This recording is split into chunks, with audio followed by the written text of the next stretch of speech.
வணக்கம் நண்பர்களே. நம்ம டிஸ்க்ளைமர் எடுத்துக்கிறோம். நம்ம செபி ரிஜிஸ்டர் அட்வைசரோ ஆர்ஐஓ கிடையாது. நம்ம இங்க பேசக்கூடியது எல்லாமே தகவலா மாத்திரமே பார்க்கப்பட வேண்டும். இது யாருக்கும் முதலீடு சம்பந்தமாகவோ, பங்குகளை வாங்கவோ, விற்கவோ நம்ம எந்த ஆலோசனையும் கொடுக்கப்படல. எல்லா தொழிலும் ரிஸ்க் இருக்கும். ரிஸ்க் புரிஞ்சுட்டு எச்சரிக்கையோட தொழில் செய்யும்போது எல்லாமே நல்லா இருக்கும். நம்மள ஆதரிக்கிற அனைத்து நல்ல உள்ளங்களுக்கும் நன்றி. வளமுடன் வாழ்க. வணக்கம் நண்பர்களே. 2025-26க்கான Q2 ரிசல்ட் அனௌன்ஸ் பண்ணியிருக்காங்க. அந்த வரிசையில இப்ப நம்ம பார்க்கக்கூடியது Aptus value housing finance India limited. Subsequent குவார்ட்டருக்கும் சரி 2025-26க்கும் என்ன வாய்ப்பு இருக்குங்கிறதுக்கான ஒரு தேடுதல் முயற்சி. இவங்களுடைய ப்ராடக்ட் போர்ட்ஃபோலியோ என்ன இருக்குது அப்படின்னு சொன்னால், home loan, quasi home loan, small business loan 3 portfolio வச்சு ரன் பண்ணிட்டு இருக்கிறாங்க. இதில் ஹோம் லோனுக்கும் குவாசி ஹோம் லோனுக்கும் என்ன அப்படின்னு சொன்னாக்க, ஃபஸ்ட் டைம் பையராக இருந்தாங்கன்னா ஹோம் லோனுங்கிற கேட்டகரியிலையும் அதாவது பிரைமரி ஒன்று இருக்கும், அதுக்கப்புறம் சப்சிக்வெண்ட்டாக 2, 3ன்னு வாங்குறாங்க அப்படின்னு சொன்னால் அவங்களாம் குவாசி ஹோம் லோன் கேட்டகரிக்குள்ளே வராங்க அப்படிங்கிறத நம்ம இவங்க சொல்லியிருக்கிறாங்க. இதில் இவங்களுடைய ஈல்டு பர்சன்டேஜ்னு பார்த்தோம் அப்படின்னு சொன்னால், ஸ்மால் பிஸ்னஸுக்கு 20% ஆகும், குவாசி ஹோம் லோனில் 17% ஆகும், ஹோம் லோனில் 15% இருக்குது. ஸோ இப்போ இந்த மாதிரி ஹோம் லோன் இதெல்லாம் வருதுன்னா மோஸ்ட்லி செக்யூர்ட் பிஸ்னஸாக இருக்கிறதுக்கு தான் வாய்ப்பு நிறைய இருக்குங்கிறதையும் கவனத்தில் எடுத்துக்கிறோம். இப்போ நம்ம இவங்களுடைய அனாலிசிஸ்குள்ளே போகிறோம். ட்ரெண்ட்லைனை பொறுத்த வரைக்கும் அவைட் டர்ன் அரவுண்ட் அப்படிங்கிற கிளாசிஃபிகேஷன்ஸ்குள்ளே வராங்க. Low financial strength, mid valuation, டெக்னிக்கலாக மூமெண்டம் நியூட்ரலில் இருக்குது. அனாலிசிஸ்ட் ப்ரைஸ் டார்கெட்டாக 390 டார்கெட்டை அப்சைட் பண்ணியிருக்கிறாங்க. ஸோ இப்போ இவங்க ஹவுசிங் லோன் கேட்டகரிக்குள்ளே வராங்க அப்படிங்கும்போது இன்னைக்கு அந்த ஹவுசிங் பர்ச்சேஸ் பண்ணக்கூடிய டிமாண்ட் எந்த அளவுக்கு க்ரோத்தில் இருக்குது அப்படின்னு சொல்லி நம்ம பார்க்கணும். சம்டைம்ஸ் என்ன ஆகுனாக்க ஒரு சர்டன் பீரியட் பீக்கில் இருக்கும், அதுக்கப்புறம் கொஞ்ச நாளைக்கு கொஞ்சம் வருஷத்துக்கு 1 or 2 இயர்ஸ்க்கு டல் அடிச்சுட்டு எகெயின் திருப்பி பீக்கு கொண்டு போகும். இந்தியாவை பொறுத்த வரைக்கும் இப்போ நமக்கு ஒரு 1 இயருக்கு கொஞ்சம் அது கரெக்ஷனுக்குள்ளே இருக்குங்கிறத கவனத்தில் எடுத்துக்கிறோம். இப்போ நமக்கு அனாலிசிஸ்ட் இந்த சைடு ப்ரைஸ் டார்கெட்டாக 390 டார்கெட்டை அப்சைட் பண்ணியிருக்கிறாங்க. நம்ம இந்த வீடியோ ரெக்கார்ட் பண்ணக்கூடிய தருணத்தில் 282 அப்படிங்கிற லெவலில் ட்ரேட் க்ளோஸ் ஆகிருக்கு. இவங்களுடைய பிஇ செக் பண்ணும்போது ஸ்ட்ராங் பை ஜோனில் தான் இன்னமும் இண்டிகேட் ஆகிக்கிட்டு இருக்கு. இவங்களுடைய ஃபண்டமெண்டல் கீ மெட்ரிக்ஸில் high level of liquidity position maintain பண்ணுறாங்க, ஹை ரேட் ஆஃப் ரிட்டர்ன் எடுக்கிறாங்க. டெப்ட் டு ஈக்விட்டி பார்த்தோம் அப்படின்னு சொன்னால் 1.6 இருக்குது. ஸோ இப்போ பியாண்ட் டாலரன்ஸில் இருக்குது. 0.6 பியாண்ட் டாலரன்ஸில் இருக்குது. இந்த 0.6க்கு உண்டான புக் வேல்யூ நம்ம அட்ஜஸ்ட் பண்ணிடுவோம். நம்ம 93 இவங்களுடைய புக் வேல்யூ இருக்குனாக்க 0.6 அப்படிங்கிறது 55 ரூபா வரும். 55 ரூபாய் கழிச்சிட்டோம் அப்படின்னு சொன்னால் பாக்கி 38 ரூபா அப்படின்னு சொல்லிட்டு புக் வேல்யூவை எடுத்துட்டு தான் நம்ம ப்ரைஸை கால்குலேட் பண்ண போகிறோம். நான் அப்படி தான் ஷீட்டில் போட்டிருக்கிறேன். இப்போ பிஇயை பொறுத்த வரைக்கும் இது எக்ஸ்பென்சிவ் வேல்யூவேஷனா அப்படின்னு சொன்னாக்க நம்ம என்னென்ன க்ரைட்டீரியெல்லாம் எடுக்கிறோம் பாருங்கள். பிஸ்னஸ் சினரியோ சிச்சுவேஷன்ஸ் எப்படி இருக்குன்னு பார்க்குறோம். தென் சப்சிக்வெண்ட்டாக இவங்களுடைய டெப்ட் டு ஈக்விட்டி நம்ம பார்க்குறோம். ஸோ இப்போ இந்த இடத்துல பிஸ்னஸ் சினரியோ இப்போ நமக்கு கொஞ்சம் டல் அடிக்குது அப்படின்னு வச்சுக்கோமே. அதுக்கப்புறம் பார்த்தோம்னா ஏன்னா மிச்ச இடங்கள்லாம் எக்ஸ்பென்சிவ் வேல்யூஷனை போயிட்டு கரெக்ஷன் எடுக்கிறாங்க அப்படின்னு சொல்லக்கூடிய கண்டிஷன் இது கொஞ்சம் நம்ம ஸ்டாக்னேட் ஆகிருக்கு. டல்லுங்கிறத காட்டிலும் ஸ்டாக்னேட் ஆகிருக்குன்னு நம்ம பார்க்கலாம். இப்போ டெப்ட் டு ஈக்விட்டி பியாண்ட் டாலரன்ஸில் இருக்குது. ஸோ இப்போ இந்த 2 ஆஸ்பெக்ட்லையும் நம்ம பார்க்கும்போது நார்மலாக இவங்களுக்கு நம்ம சில ஸ்டாக்குக்கு ஒரு நல்ல கம்பெனிஸ்க்குலாம் நம்ம 25 அப்படின்னு சொல்லிட்டு நம்ம பிஇயோட இது நம்ம சீல் பண்ணணும், மேக்ஸிமம் நம்ம பண்ணியிருப்போம். ஸோ இப்போ அந்த ஆஸ்பெக்டில் பார்க்கும்போது இவங்கெல்லாம் 16x இவங்களுக்கு எக்ஸ்பென்சிவ் வேல்யூவேஷன் டர்ன் ஆகிருக்குமோ அப்படிங்கிறது நம்மளுடைய பார்வையாக இருக்கும். அதே சமயத்தில் புக் வேல்யூவை டெப்ட் டு ஈக்விட்டியோட அட்ஜஸ்ட் பண்ணி பார்த்ததுக்கு பிறகு பார்த்தோம்னா புக் வேல்யூங்கிறது பியாண்ட் 3 தான் இருக்கும். அதனால நமக்கு எக்ஸ்பென்சிவ் வேல்யூவேஷன் தான். ஸோ இப்போ பிஇ அண்ட் பிபிஎஃப் ரெண்டுத்தையும் பொறுத்த வரைக்கும் நம்மளை பொறுத்த வரைக்கும் இது எக்ஸ்பென்சிவ் வேல்யூவேஷன். எப்போ இபிஎஸோட டிடிஎம் லெவல் ஸ்டாக்னேட் ஆகுதோ, பெர்ஃபார்மன்ஸஸ் ஸ்டாக்னேட் ஆகுதோ அப்போ பெரிய லெவலில் கரெக்ஷன் நம்ம எதிர்பார்க்கலாம் அட்ஜஸ்ட் பண்ணுற வரைக்கும் அப்படின்னு சொல்லிட்டு நம்ம கவனத்தில் எடுத்துக்கிறோம். பீட்டா ஸ்கோர் 0.86ங்கிறதுனால நார்மல் வாலட்டாலிட்டிங்கிறதையும் கவனத்தில் எடுத்துக்கிறோம்.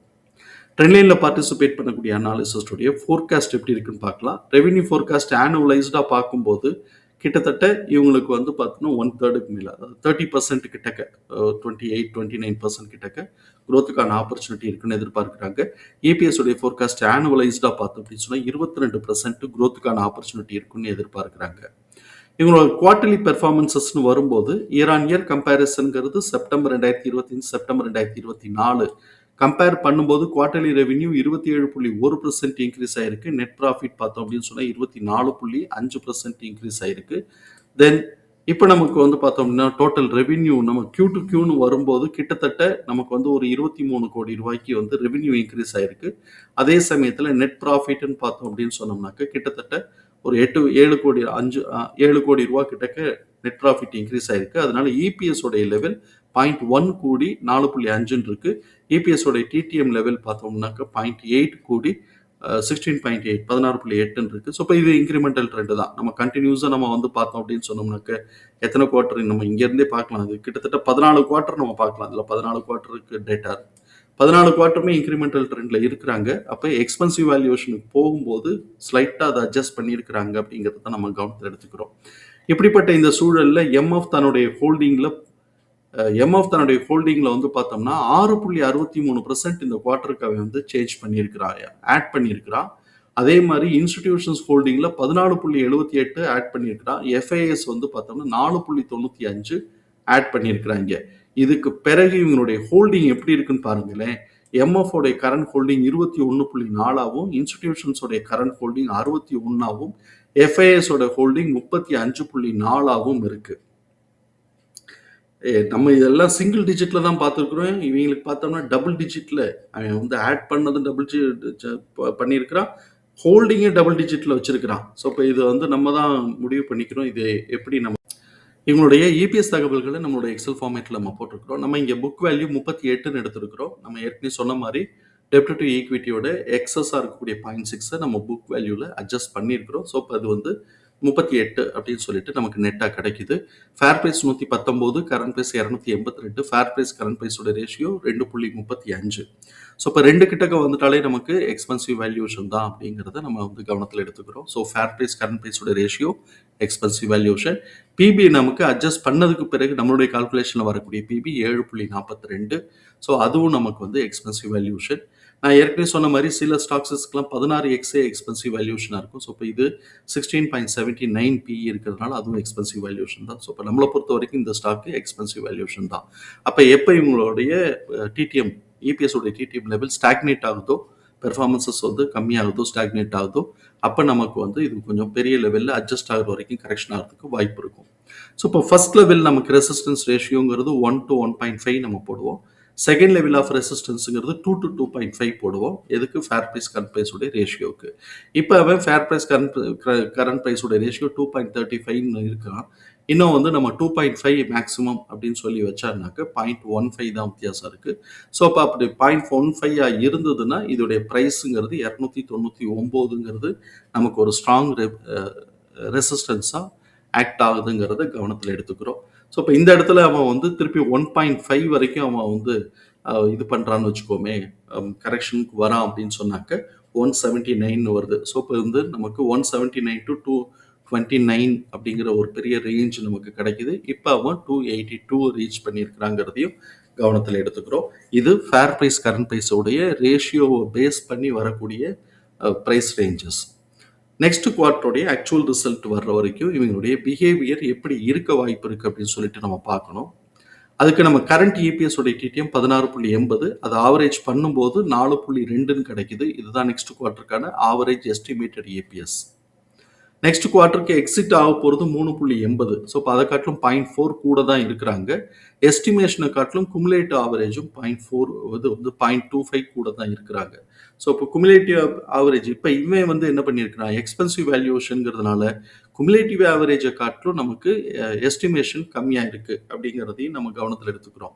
ஸோ இப்போ இந்த இடத்துல 2 விதமாக நமக்கு அஃபெக்ட் ஆகும். ஒன்று வந்து எக்ஸிட் ஆகிறது எது, எக்ஸிட் ஆக போகிறத காட்டிலும் ஆவரேஜ் எஸ்டிமேஷன் கூட இருக்குது அப்படின்னு சொன்னாக்க ப்ரீவியஸ் குவார்ட்டருடைய ஹைட்டை மேலே உடைக்கிறதுக்கான வாய்ப்புகள் இருக்குது அப்படிங்கிறது நம்மளுடைய ஃபர்ஸ்ட் ஹேண்ட் இன்ஃபர்மேஷன்.